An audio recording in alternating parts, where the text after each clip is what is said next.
YouTube family, welcome to my channel. आप सभी का हमारे YouTube channel Reema stories of world में स्वागत है। उम्मीद करते हैं आप सभी बढ़िया होंगे। फ्रेंड्स, तो आ गई है आप सभी के लिए एक और नई मज़ेदार और जोरदार कहानी। तो कहानी शुरू करने से पहले अगर आपने हमारे चैनल को सब्सक्राइब नहीं किया है तो अभी कर ले और बेल आइकन दबाना बिल्कुल भी ना भूलें, ताकि हमारे हर न्यू वीडियो की नोटिफिकेशन आपके पास सबसे पहले पहुंचे। तो चलिए आपका ज़्यादा समय न लेते हुए कहानी शुरू करते हैं। आज की हमारी कहानी का नाम है गरीब सास की अमीर बहू। निर्मला घर की मुखिया है। उनके पति स्वर्गवास हो चुके हैं। उनकी बेटी का नाम है निधि और उनका बेटा है केशव। ऐश्वर्या उनकी बहू है और उनका एक दामाद है, यानी कि उनकी बेटी की शादी हो चुकी है। दामाद का नाम है गौतम। निर्मला बहुत ही अच्छी थी। वो हमेशा सबकी बातें मानती थी। निर्मला की बेटी निधि भी बहुत ही प्यारी थी और बहुत अच्छी डांसर भी थी। उसके अंदर डांस की कला तो कूट कूट कर भरी थी। ऐश्वर्या निर्मला की बहू है। बहुत ही मूडी थी, थोड़ी नकचड़ी भी थी। उसे कोई कोई चीज़ें उसके हिसाब से चाहिए थी और जो नहीं होता था तो वो दुखी हो जाती थी, गुस्सा करती थी। उसका पति केशव बहुत ही कूल था, यानी कि बहुत ही ठंडे दिमाग का था। वो हमेशा अपनी पत्नी की सारी बातें मानता था, उसकी हर इच्छा को पूरा करता था।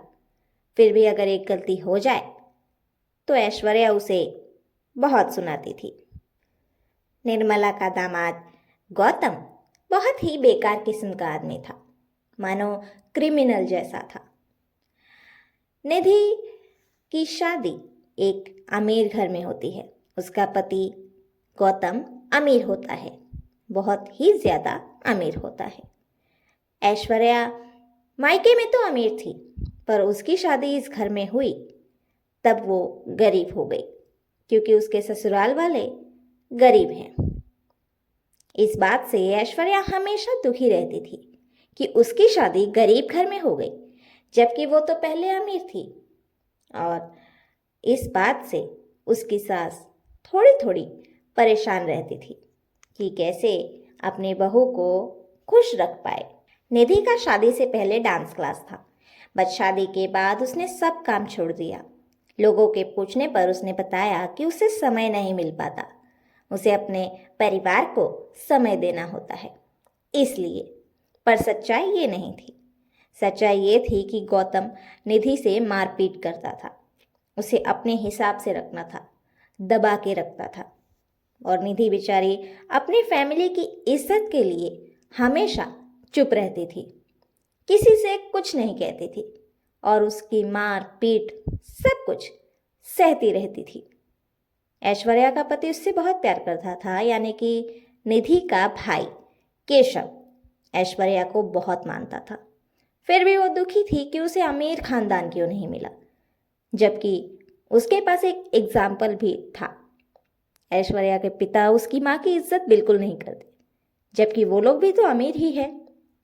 फिर भी उसकी माँ अपने माता पिता की इज्जत के लिए पूरी जिंदगी उसके पिता के साथ बिता चुकी थी। इसलिए उसे लगता था कि काश मुझे भी अमीर ससुराल मिला होता, पर ऐसा नहीं था। वो गरीब घर की बहू बनकर आई। किसी रिश्तेदार की गोद भराई में पूरा परिवार एक साथ गया, जहाँ पर गौतम और निधि भी आए हुए थे। निर्मला ने अपने बेटे और दामाद को आशीर्वाद दिया। वहाँ पर चुपके से, यानी कि कहो तो नसीब से, ऐश्वर्या ने दामाद जी को यानी गौतम को निधि पर हाथ उठाते देख लिया। वो उसे भड़का रहा था, धमका रहा था कि अपनी भाभी से और अपने घर वालों से ज़्यादा घुल मिल कर मत रहो। बेटी हो पर अब मेरी बीवी हो, तुम मेरे हिसाब से रहो। ये चीज़ देखने के बाद ऐश्वर्या की आंखें भर आई। आखिर क्यों? क्यों उसका पति उसे मार रहा है। आखिर इतनी प्यारी लड़की है निधि, आखिर उसे कैसे कोई मार सकता है। ये देखकर ऐश्वर्या की आंखें तो भर आई थी, पर उसने सोचा कि उसे अपनी ननद से बात करनी चाहिए। उसने कुछ दिनों बाद उसे अपने घर बुलाया बात करने के लिए, पर उस वक्त प्रॉब्लम ये हो गई कि उसी बीच ऐश्वर्या के पिता की तबीयत खराब हो गई। ऐश्वर्या को अपने मायके जाना पड़ा। वो जब अपने मायके जाकर वापस आती है तब बहुत दिन बीत चुके थे।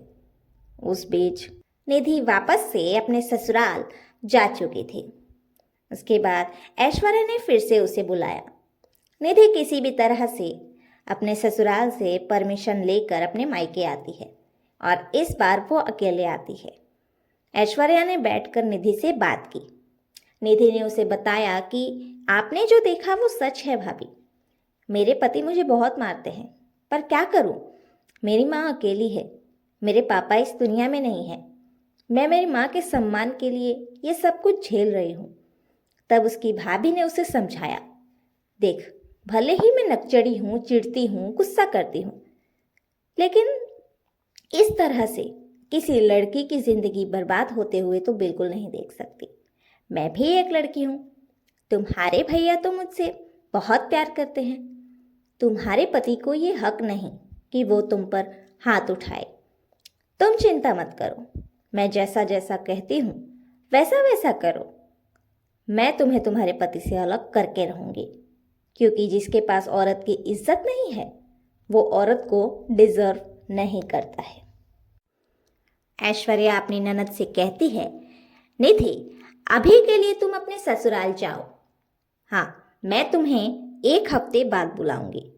तब तुम दामाद जी को लेकर यहाँ आ जाना। तब तक मैं सारी तैयारियां कर लेती हूँ कि कैसे इस झूठे चेहरे में से असली चेहरा बाहर लाना है। उसकी ननद कुछ समझ नहीं पाती। वो पूछती है, भाभी, आप क्या करने वाली हो? तब ऐश्वर्या कहती है, तुम चिंता मत करो, मैं सब ठीक कर दूंगी। बस 1 हफ्ते बाद जब मैं तुम्हें बुलाऊं तो तुम दामाद जी के साथ ही आना, अकेले मत आना। उसके बाद उसकी ननद अपने घर वापस चली जाती है और ऐश्वर्या सबसे पहले जाकर केशव को सारी बातें बताती है। केशव ने उसका विश्वास किया और उसके साथ उसके प्लान में जुड़ गया। वो तैयार हो गया कि उसे अपने जीजा का भांडा किसी भी तरह से फोड़ना है और उसका असली चेहरा समाज के सामने लाना है कि वो कितना घटिया और नीच आदमी है। अब दोनों पति पत्नी मिलकर प्लान में लग गए, पर वो प्लान क्या है, कैसे प्लान एग्जीक्यूट होगा, देखिए आगे, यानी कि कहानी के पार्ट 2 में पता चलेगा। तो बने रहिए हमारे साथ और हमारे चैनल को सब्सक्राइब ज़रूर कर लें।